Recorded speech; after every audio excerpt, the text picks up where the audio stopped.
మందుబాబులకు shock ఇవ్వనున్న ప్రభుత్వం. So ఇక అంటే మనం చూసుకున్నట్టయితే డ్రంక్ అండ్ డ్రైవ్ లు కేవలం వీకెండ్ లోనే చేస్తారు, లేకపోతే న్యూ ఇయర్ రోజు మాత్రమే స్ట్రిక్ట్ గా చేస్తారు. సో కొన్ని చోట్ల మాత్రం డ్రంక్ అండ్ డ్రైవ్ లు ఆ చోట్ల అంటే పబ్బులు క్లబ్బులు ఉన్నటువంటి చోట్ల 12 గంటల వరకు 11 గంటల వరకు చేశారు అని చెప్పేసి నిన్న మొన్నటి వరకు మందుబాబులు ఆలోచించినటువంటి తీరు. సో ఒక్కసారిగా ప్రభుత్వం తీసుకున్నటువంటి నిర్ణయంతో మందుబాబులకు షాక్ అని చెప్పేసి కూడా చెప్పుకోవచ్చు.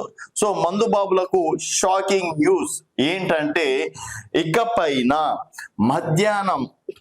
మధ్యాహ్నం సమయంలో కూడా డ్రంక్ అండ్ డ్రైవ్ లో టెస్టులు నిర్వహిస్తామని చెప్పేసి కూడా చెప్పడం అనేది జరిగింది. దీనికి గల కారణాలు ఏంటంటే రీసెంట్ గా స్కూల్స్ స్టార్ట్ అయ్యే సమయంలో, కాలేజ్ స్టార్ట్ అయ్యే సమయంలో కొంతమంది డ్రైవర్లని డ్రంక్ అండ్ డ్రైవ్ టెస్ట్ చేస్తే స్కూల్ డ్రైవర్లు, వ్యాన్ డ్రైవర్లు దాదాపుగా 60 నుంచి 70 మంది డ్రైవర్లు దొరికారంట ఉదయం పూట. అది కూడా 11-12 గంటల సమయంలో డ్రంక్ అండ్ డ్రైవ్ టెస్టులు చేస్తే. తర్వాత ఇతర ఆటో వాళ్ళని కావచ్చు వీళ్ళని కావచ్చు చేస్తే దాదాపుగా కేసులు 400 పైననే.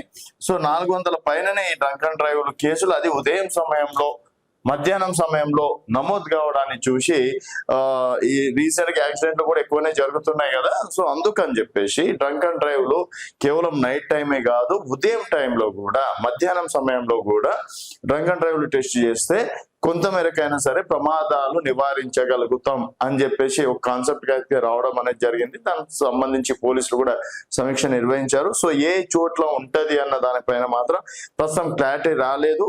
సో ఇప్పుడు మధ్యాహ్నం పూట మనకి ఎక్కడిక్కడ కనిపిస్తుంటారు, లైసెన్స్ విషయంలో కావచ్చు, ఆర్సీ విషయంలో కావచ్చు, చెకింగ్లు అయితే ఉంటుంటాయి. సో అదే సమయంలో కూడా డ్రంక్ అండ్ డ్రైవ్ టెస్ట్లు కూడా నిర్వహించే అవకాశం ఉంటది అని చెప్పేసి కూడా చెప్తున్నారు. సో ఎవరైతే మందుబాబులు చాలా మంది ఉదయమే తాగేస్తారు, ఇంకా మా నైట్ ఉంటది కదా, సో ఆ టైంలో ఇంటికి వెళ్ళిపోవచ్చు కదా అని చెప్పేసి ఇప్పటి వరకు అనుకుంటే మాత్రం ఇకపైన మీకు ఎఫెక్ట్ అని చెప్పేసి కూడా చెప్పవచ్చు.